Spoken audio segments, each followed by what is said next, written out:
आज का टॉपिक है molecular formula and empirical formula. Molecular formula क्या होता है? किसी भी कंपाउंड का एक्चुअल फार्मूला होता है, वो होता है मॉलिक्यूलर फार्मूला। और एम्पेरिकल फार्मूला क्या होता है? Ratio of various atoms in whole number. For example हमने लिया ग्लूकोज C6H12O6, ये होता है ग्लूकोज।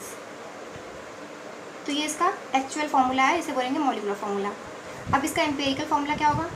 C1H2O1 यानी कि CH2O, ये इसका एम्पेरिकल फार्मूला होगा। इसमें हमने किससे मल्टीपल करा? 6 से, तब ये बना ग्लूकोज, यानी कि ये हो गया इसका एम्पेरिकल फार्मूला, यानी कि ratio of various atom in whole number. इसमें क्या है? कार्बन, हाइड्रोजन और ऑक्सीजन जो है वो रेशियो में 1:2:1 की। तो इसमें क्या होता है कि जो एक्चुअल फार्मूला होता है जिसमें कार्बन, हाइड्रोजन या ऑक्सीजन या जो भी एलिमेंट्स लिए हैं वो अपने फुल फॉर्म में होते हैं, फुल नंबर शो करते हैं कि कितने कितने हमने अमाउंट लिया है, तो उसको बोलते हैं मॉलिक्यूलर फार्मूला। और जब इसी को एक सिंपल रेशियो में लेते हैं जो कि होल नंबर में हो, तो उसको बोलते हैं एम्पेरिकल फार्मूला। इसमें इतना ही जानना है। इसके बेस पे जो न्यूमेरिकल है वो इम्पॉर्टेंट है। तो हम लोग इसमें एक और चीज़ क्या है जो बहुत ज़्यादा खास है और याद रखने वाली है, वो है मॉलिक्यूलर फार्मूला और एम्पेरिकल फार्मूला के बीच में जो रिलेशन होता है। तो molecular formula is equal to n into empirical formula और molecular weight is equal to n into empirical weight. अब ये n क्या है? ये जो हमने मल्टीपल किया है, यानी कि number moles. n is equal to number of moles. ये जो फॉर्मूले हैं ये बहुत इंपॉर्टेंट है और ये न्यूमेरिकल में इन्हीं का यूज़ होता है। इन्हीं के बेस्ड पे मॉलिक्यूलर फार्मूला और एम्पेरिकल फार्मूला के जो क्वेश्चन होते हैं वो सॉल्व होते हैं। तो हम यहाँ पे फर्स्ट क्वेश्चन लेते हैं एग्जाम्पल के थ्रू। ए कंपाउंड हैज़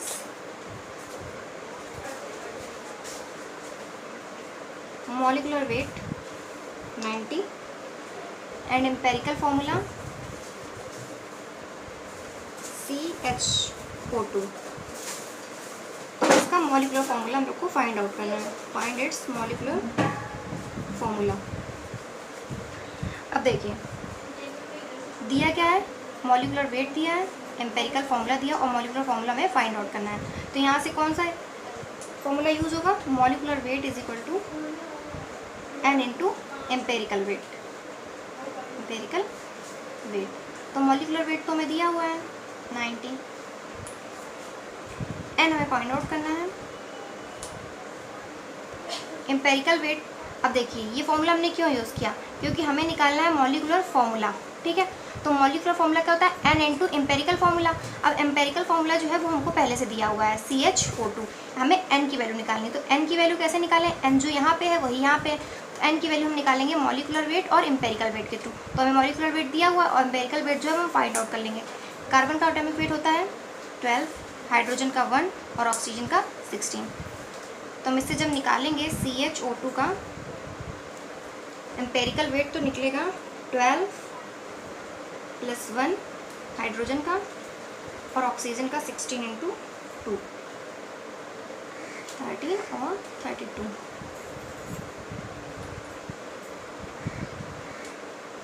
यानी कि 45। तो एम्पेरिकल वेट निकला 45। तो n की वैल्यू क्या होगी? 90/45, यानी कि n इज इक्वल टू 2। हम इसको इस फॉर्मूले में पुट कर देंगे, इस वाले में। तो molecular formula is equal to n into empirical formula. n कितना है? 2। एम्पेरिकल फार्मूला क्या है? CH2O। फार्मूला क्या है? C2H2O4। ये हो गया आंसर। ये एक सबसे सिंपल एग्जांपल था, तो हम लोगों ने इसी से स्टार्टिंग की है। जैसे जैसे आगे बढ़ते जाएंगे हम लोग टफ एग्जांपल्स को लेते जाएंगे। अब लेते हैं एग्जांपल नंबर 2। ए compound contains carbon 40%, hydrogen 6.7%, oxygen 53.3%। और इसका जो मॉलिक्यूलर मास है वो दिया है 60। तो इसका जो मॉलिक्यूलर फार्मूला है वो फाइंड आउट करना है। मॉलिक्यूलर फॉर्मूला फाइंड आउट करना है। ये हम लोग एक टेबल के थ्रू करेंगे। टेबल के थ्रू करना जो होता है वो बहुत ज़्यादा इजी पड़ता है। तो कैसे टेबल बनाएंगे? फर्स्ट कॉलम लेंगे एलिमेंट का, ठीक है। सेकेंड जो आता है वो आता है परसेंटेज का। थर्ड कॉलम होता है एटॉमिक वेट का। उसके बाद जो कॉलम आता है वो होता है एटॉमिक रेशियो का। एटॉमिक रेशियो कैसे निकलता है? Percentage upon atomic weight. ये टेबल आपको याद रखनी पड़ेगी। और उसके बाद होता है सिंपलेस्ट रेशियो। सिंपलेस्ट रेशियो, ठीक है। एलिमेंट क्या है? कार्बन, हाइड्रोजन और ऑक्सीजन। इनकी परसेंटेज कितनी है?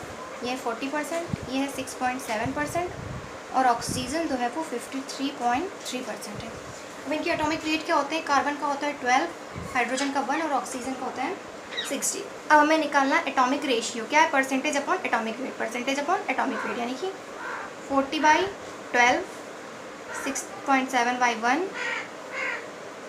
53.3/16। तो यहाँ पे वैल्यू आएगी 3.33, यहाँ पे आएगी 6.7, यहाँ पे आएगी 3.33। ये वैल्यू जो होती है अप्रॉक्सीमेट लेते हैं हम लोग, एग्जैक्ट वैल्यू नहीं होती है, अप्रॉक्सीमेटली इसको लेते हैं। अब सिंपलेस्ट रेशियो। सिंपलेस्ट रेशियो कैसे निकालते हैं कि ये जो वैल्यू हमारे पास आई, इनमें से जो वैल्यू सबसे लेस होती है उससे इन तीनों को डिवाइड करते हैं। जैसे हम इन तीनों में कंपेयर करें तो ये वैल्यू आपस में इक्वल है।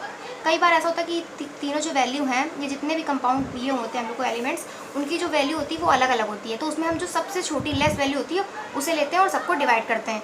यानी कि 3.33 अपॉन 3.33, 6.7/3.33, 3.33/3.33। यहाँ वो 1, यहाँ अप्रॉक्सीमेटली आएगी वैल्यू 2 और यहाँ पे आएगी 1। ये रेशियो निकला हमारा सिंपलेस्ट रेशियो। अब इसी से हम बनाते हैं एम्पेरिकल फॉर्मूला। एम्पेरिकल फॉर्मूला कैसे बनाते हैं?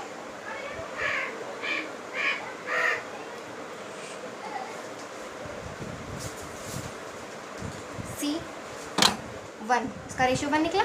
कार्बन का, हाइड्रोजन का 2, H2, ऑक्सीजन का 1, यानी कि क्या बना?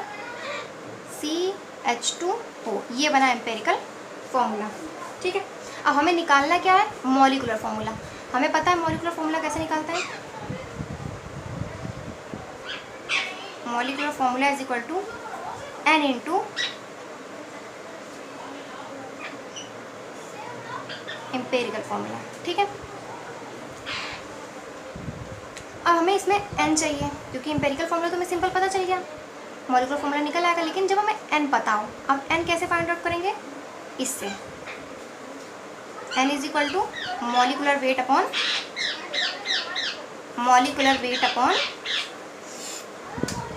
Empirical wait.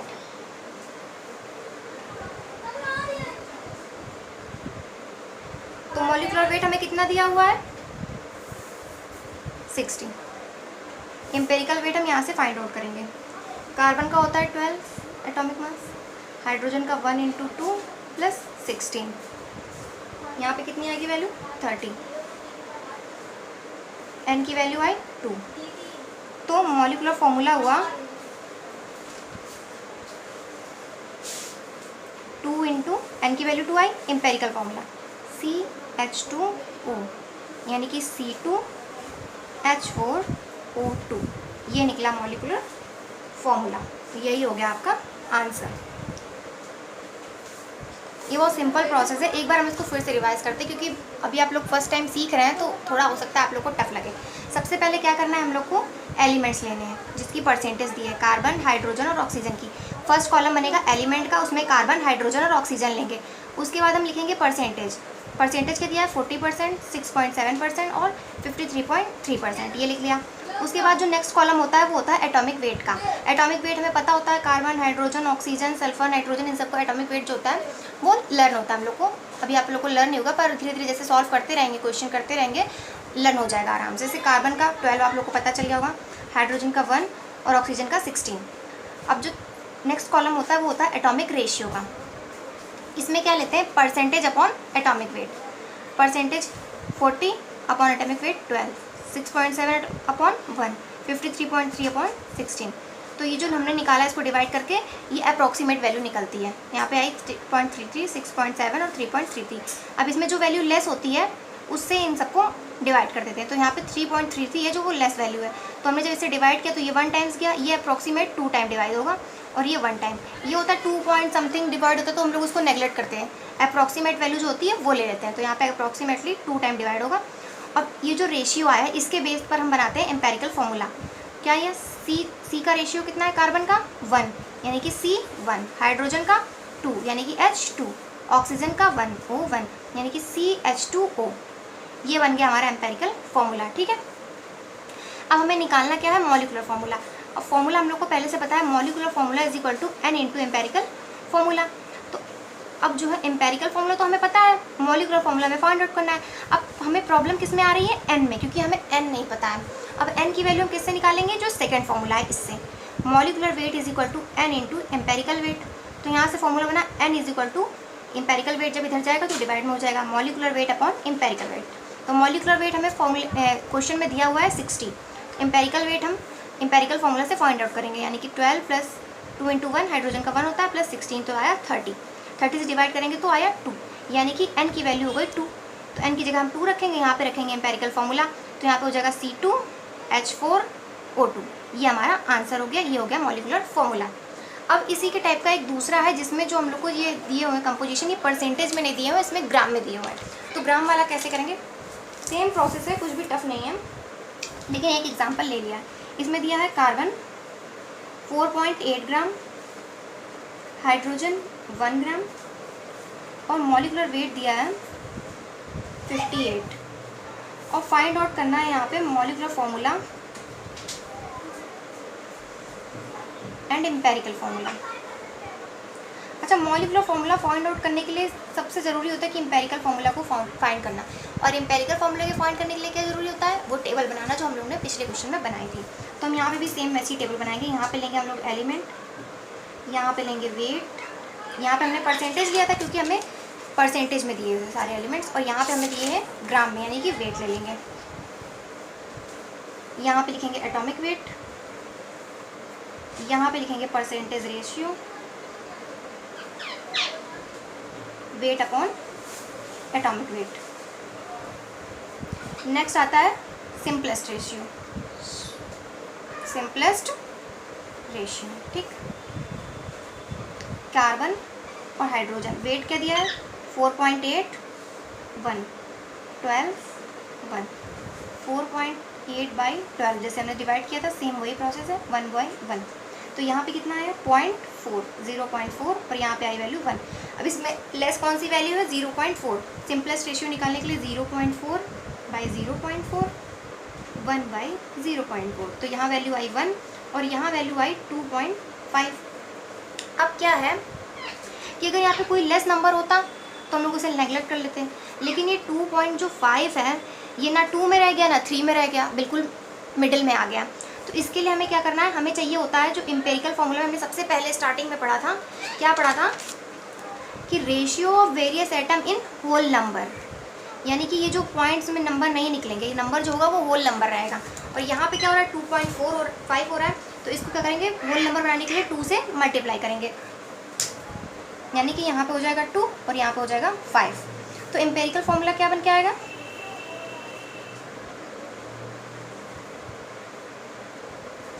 सी का रेशियो कितना आया 2 और H का कितना आया 5, यानी कि C2H5, ये हमारा एम्पेरिकल फॉर्मूला बन गया। तो फर्स्ट आंसर तो हमारा एम्पेरिकल फॉर्मूला निकल आया। अब हमें निकालना है मॉलिक्यूलर फॉर्मूला, और मॉलिक्यूलर फॉर्मूला निकालने के लिए क्या चाहिए, molecular formula is equal to N into empirical formula, तो हमें N फाइंड आउट करना है। तो यहाँ पे हम लोग वैसे फॉर्मूला लिख देते हैं, molecular formula is equal to N into empirical formula. N की वैल्यू किसे निकालेंगे, सेकंड वाला जो फॉर्मूला था मॉलिक्यूलर वेट वाला, तो molecular weight upon empirical weight. अब मॉलिक्यूलर वेट हमें दिया हुआ है 58, एम्पेरिकल वेट हम अपने एम्पेरिकल फॉर्मूला फाइंड आउट कर लेंगे, यानी कि कार्बन का 12 इंटू 2 प्लस 1 इंटू 5, क्योंकि हाइड्रोजन की होती है 1, तो यहाँ पर 24 प्लस 5 इज इक्वल टू 29, यानी N की वैल्यू आई 2। ठीक है, तो यहाँ पे हम मॉलिक्यूलर फॉर्मूला अपना ईजिली फाइंड आउट कर सकते हैं। 2 इंटू एम्पेरिकल फार्मूला क्या है, C2H5, यानी कि हमारा मॉलिक्यूलर फार्मूला निकलेगा C4H10। ये हो गया सेकेंड आंसर, और ये था आंसर नंबर 1। ठीक है, यानी कि जो परसेंटेज में दिया जाए या ग्राम में दिया जाए उससे कोई भी फर्क नहीं पड़ता है, नॉर्मल आपको वही करना है जैसे हम लोग करते थे। अच्छा, एक जो बहुत इंपॉर्टेंट चीज़ है वो ये है कि मॉलिक्यूलर वेट जो होता है वो क्वेश्चंस में दिया होता है। कभी कभी क्या करते हैं, कंफ्यूज करने के लिए हम लोग को दे देते हैं वेपर डेंसिटी। जैसे कि यहाँ पे आपको दिया है मॉलिक्यूलर वेट, तो यहाँ पे लिख देंगे vapour density is equal to something. तो अब आप लोग सोचेंगे कि वेपर डेंसिटी है उससे मॉलिक्यूलर वेट कैसे निकालेंगे।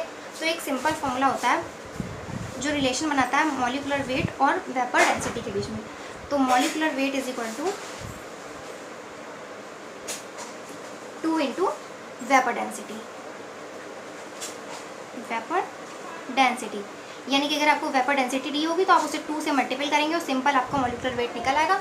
और यही प्रोसेस अप्लाई करके आप अपना जो न्यूमेरिकल है वो ईजिली फाइंड आउट कर सकते हैं। ठीक है, इसके अलावा अगर कोई भी न्यूमेरिकल प्रॉब्लम करता है तो वो जब आगे हम लोग न्यूमेरिकल सॉल्व करेंगे तो उसमें आपको अच्छे से बता देंगे। वैसे जितने भी तरह के एग्जाम्पल्स हमें समझ आ रहे थे हमने आपको बता दिए हैं।